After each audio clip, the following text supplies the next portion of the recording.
ఎలా ఉన్నారు? అందరూ బాగున్నారా? ఈరోజు మనం బెండకాయ పులుసు ఎలా తయారు చేసుకోవాలో చూద్దాం. దానికోసం నేను 300 గ్రాములు బెండకాయలు తీసుకొని శుభ్రంగా వాష్ చేసి ఒక గుడ్డ తీసుకొని తుడిచేసుకొని ఇలా కట్ చేసి పెట్టుకున్నాను.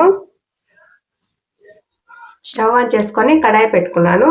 ఒక 4 టేబుల్ స్పూన్ల వరకు ఆయిల్ వేసుకుంటున్నాను. ఇప్పుడు దీంట్లో కట్ చేసి పెట్టుకున్న బెండకాయ ముక్కలు వేసేసుకుందాం.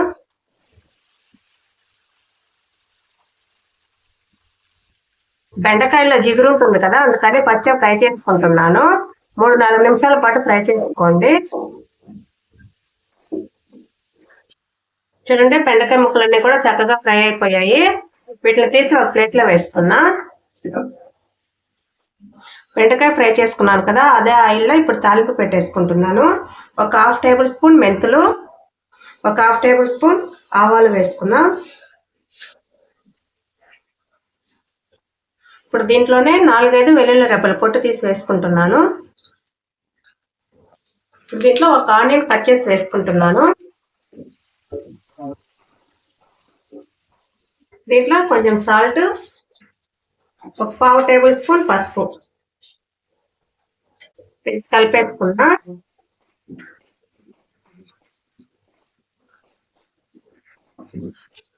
ఆనియన్ బాగా ఫ్రై అయిపోయాయి కదా, ఇప్పుడు దీంట్లో 2 టమాటాలు మీడియం సైజ్ తీసుకొని ఇలా గ్రైండ్ చేసి పెట్టుకున్నాను. ఆ పేస్ట్ వేసేసుకుంటున్నాను.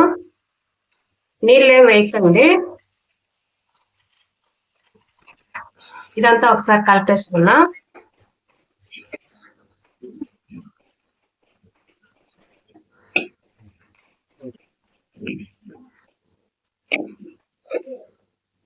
దీంట్లో ఇప్పుడు ఒక పించి ఇంగువ పొడి వేసుకుందాం.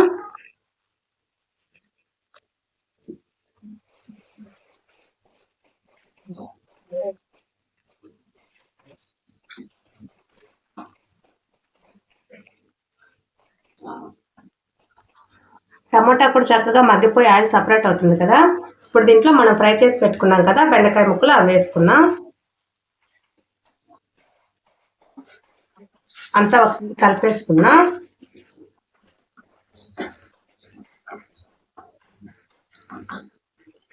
ఇప్పుడు దీంట్లో 1 టేబుల్ స్పూన్ ధనియాల పొడి, మీకు రుచికి తగినంత కారం వేసుకోండి. నేనైతే 1.5 టేబుల్ స్పూన్ వేస్తున్నాను.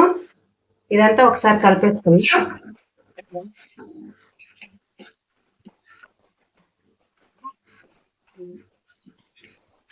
ఇలా బాగా కలిపేసుకున్న తర్వాత దీంట్లో ఒక 200 ml వాటర్ వేసుకుంటున్నాను.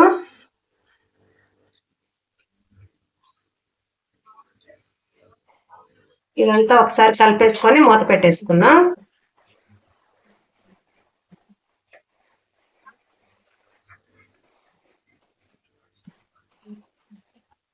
గ్రేవీ అంతా బాగా ఉడికిపోయి ఆయిల్ సపరేట్ అవుతుంది కదా, ఈ టైంలో మనం చింతపండు రసం వేసుకున్నాం. ఒక చిన్న సైజు నిమ్మకాయ అంత చింతపండు తీసుకొని నానబెట్టుకొని రసం తీసుకున్నాను, అవి వేసుకుంటున్నాను.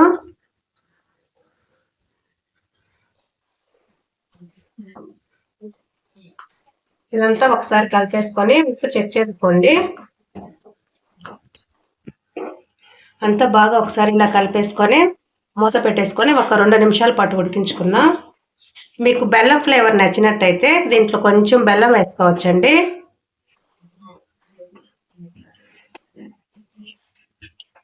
చూడండి, బెండకాయ కూర రెడీ అయిపోయింది. ఇప్పుడు మనం స్టవ్ ఆపేసుకుందాం.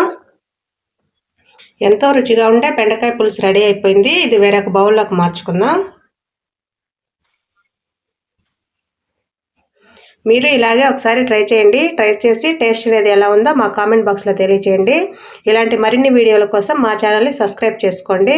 Thank you.